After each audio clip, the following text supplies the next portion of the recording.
Well, thank you very much, everybody. It is very, very exciting to be here. And I have to say, I have been very much a nature nut since a very young age. I guess I started when I was about 12 years old. That's when I got my first pair of binoculars, and that's when I discovered birds. Unfortunately, in high school, some of the guys in my class discovered I was a bird watcher, and so I had to suffer through all of my high school years with the nickname Birdman. But little did I know back then that desire to be out there in the woods or down by the ocean or in the creeks or around the kooks, I suppose. Little did I know that I would be get so involved that it would lead to the life that I've had so far. It's been quite a ride, and I want to tell you about one specific story. And the story has something in common, I think, with most of the other speakers and the entertainers this morning and this afternoon, and that has to do with passion. And it's finding your passion. If you're going to build a legacy, the way to do it is to find out what makes you tick. And how you do that, I don't know. And some people might think it's luck, and perhaps some of it is. But I think a lot of it has to do with just being out there and experimenting and trying and searching and not giving up until you find whatever it is that motivates you.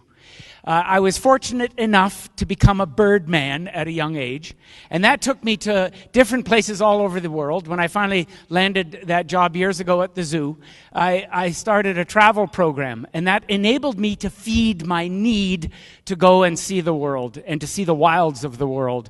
And it ended up taking me to Africa, which has been my home away from home for the last 30 years. I've done trip after trip to different countries. I've fallen in love with the African people, with the landscape, and of course with the wildlife. When you go to Africa, in some of those places, it's like Christmas morning for a child. You just never know what you're going to expect, but you know it's going to be good. And so these series of experiences that I had in Africa suddenly opened up a door to do some volunteer work in West Africa. And my wife and I felt that it was time that we give back a little bit to this amazing continent and to the people. So I took a volunteer position for a couple of months, and I was working with the Zoological Society there, trying to make it an educational institute to turn the cranks of young kids about the importance of intact ecosystems and wildlife. And when I was working in that position for the 2 months that I was there, I met all of the movers and shakers in the region in the environmental world.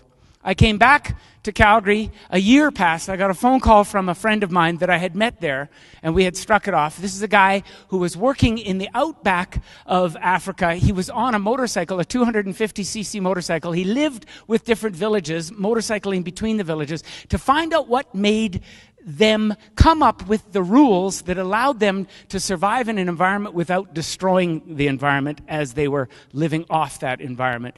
And he was trying to figure out why they were so successful.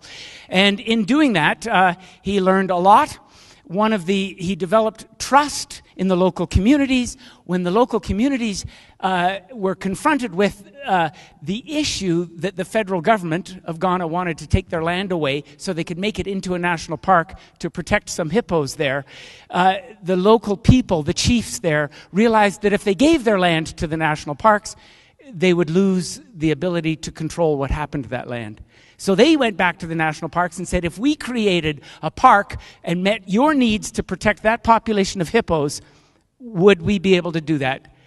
So they did, and they called upon my friend, who they had developed a trust with, to ask him if he knew of anybody that could help build this park. He phoned me at the Calgary Zoo. Through our conservation fund, we started to fund this project to develop a park to protect a small population of hippos. Now, hippos in East Africa and Southern Africa are fairly common, although their numbers are going down. In West Africa, in Ghana specifically, there's only two populations of hippos, one that's protected by a national park and the other one that is now protected by this small community park. So we started on a project. We actually hired an individual that was a graduate, a former student of mine from the U of C, Donna Shepard. She's the one that really wins the award for pulling off this project of passion. She started organizing the development of this park. To make a long story short, I was there 2 years ago for the 10-year anniversary of the park. About 4 years ago, the park opened up a bank account for the first time. It started off with 10 staff over 10 years ago when we started to work on this project that we paid for through money that we raised here in Calgary. Now the park supports about 50 people. And it's the concept of spin-off has spread throughout the community. Before, the hippos that lived in the water there were considered to be a bit of a problem because they'd come out at night and eat grass. Unfortunately, corn is a type of grass. And so the corn would sometimes be invaded by the hippos, and a family group could lose an entire crop in one night by a couple of hippos that marauding their cornfield.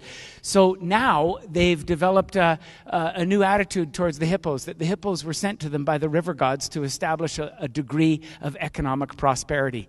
That's what the park has done. It's created a whole different situation. Well, then somewhere along the line, we got a new zoo director. And that zoo director didn't understand why I was putting so much energy and money into the development of this project in West Africa.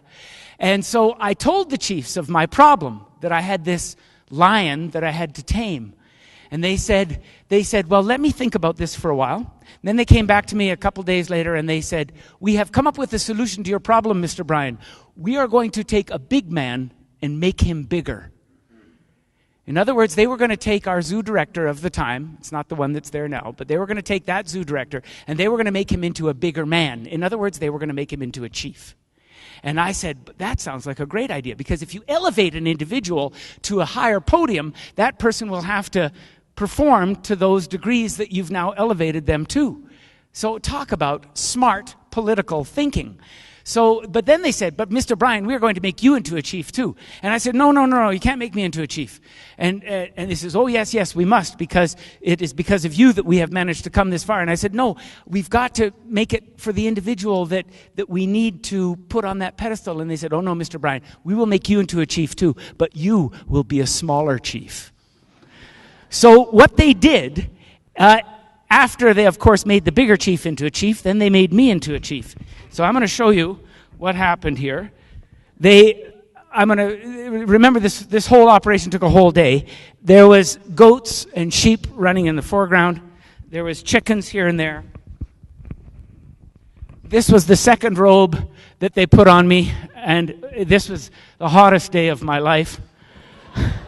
I was sweating buckets.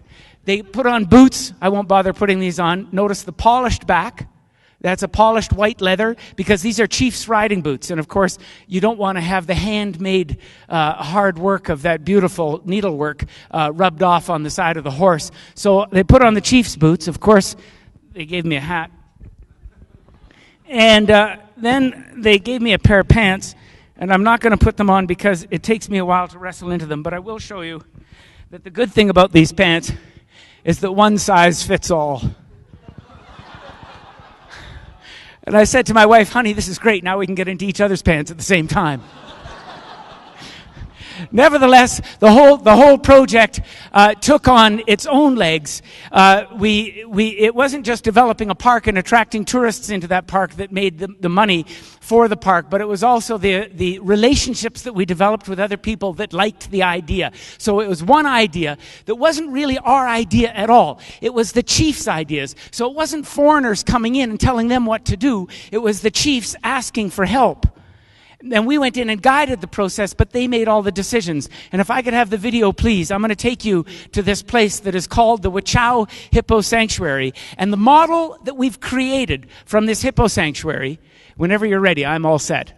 The model that we created from this hippo sanctuary is a model that we've been trying to replicate in other parts of Africa. In fact, the chiefs, who should be on the video right now, there we go. The chiefs, they have been traveling to other parts of Africa and talking about this very process. Now, if I could have the sound, please. Hippos are called a keystone animal. If I could have the sound up just a touch more, that'd be great. They're called a keystone animal. They are out there at night cutting the grass. But what do? They come back to the water. What do hippos do in the water? They poop in the water.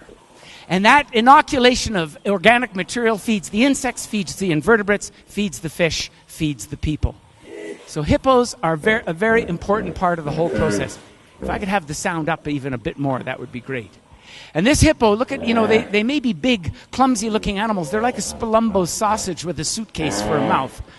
But they move that incredible bulk with incredible ability. And they are one of the most important animals in a water environment in this part of the world. Well, this is the lodge that Calgary Zoo Money built in those early days, and it is a place where you too could stay for about $7 a night if you wanted to go there. It's way off the beaten track. Obviously, this place is a place where certain types of tourists go. You must hang your underwear high, or that goat will eat it. Trust me, I know. And here's where you can eat, and it's in a screened-off area.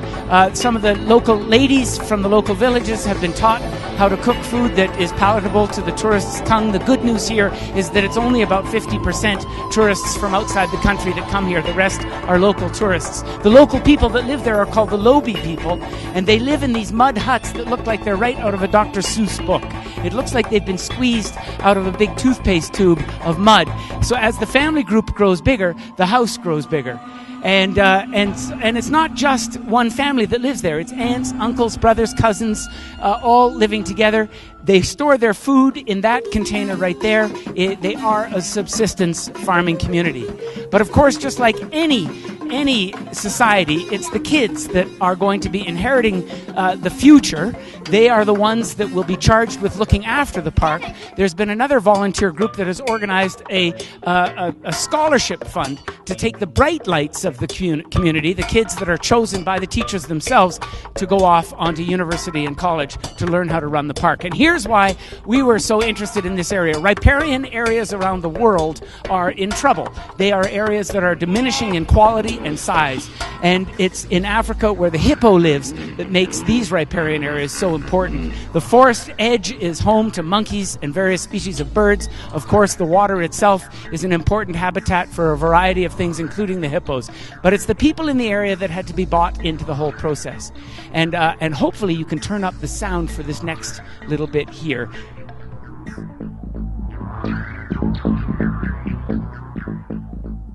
Very strange to think of a zoo drilling water holes and building schools, but we know that if conservation is going to work, we have to pay attention to the people that live in the area.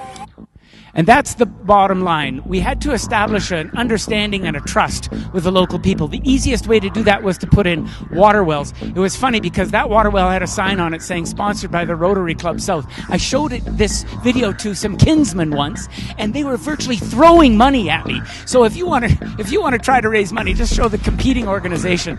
And of course, clean water in this part of the world is something that is just not easily accessed. So it was very simple. We ended up putting in 7 water wells, establishing enough water sources for all of the 15 or 16 villages in the region. Then my brother and his company happened to be a green energy supplier, so his family came over to open up the beginning of a solar power, and I told my niece, by the way, that she had to eat everything.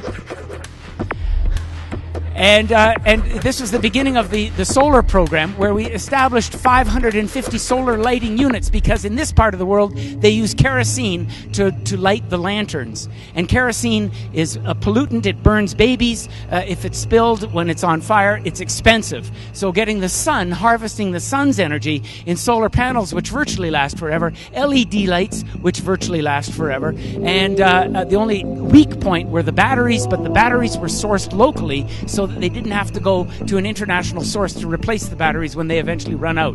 They were heavily subsidized units, but the 550 units, that meant there was 1 each for the 550 mud homes in the region. And the stories we've been getting back have been fantastic, of kids sleeping or staying up late at night and falling asleep by the lights, reading their school readers. And the school marks have increased as well.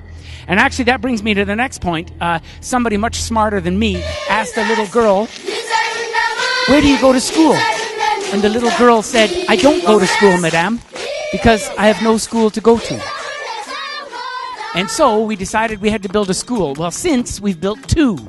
And the first school, our studies indicated about 60 kids were going to appear on day 1. On day 1, 203 showed up.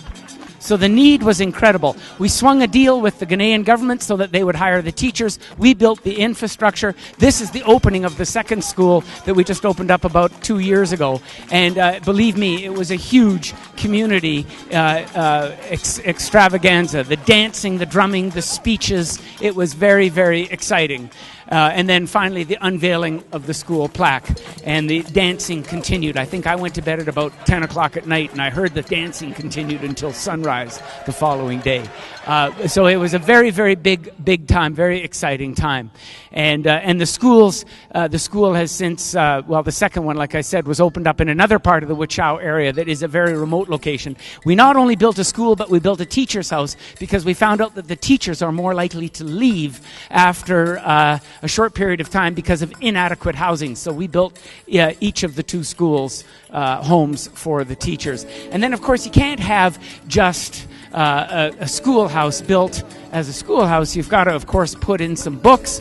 So we started off their library with some nice books, and then school can't be all study. It's got to be a little bit of play, as any good university student knows. And so we made up some outfits for the boys, soccer outfits.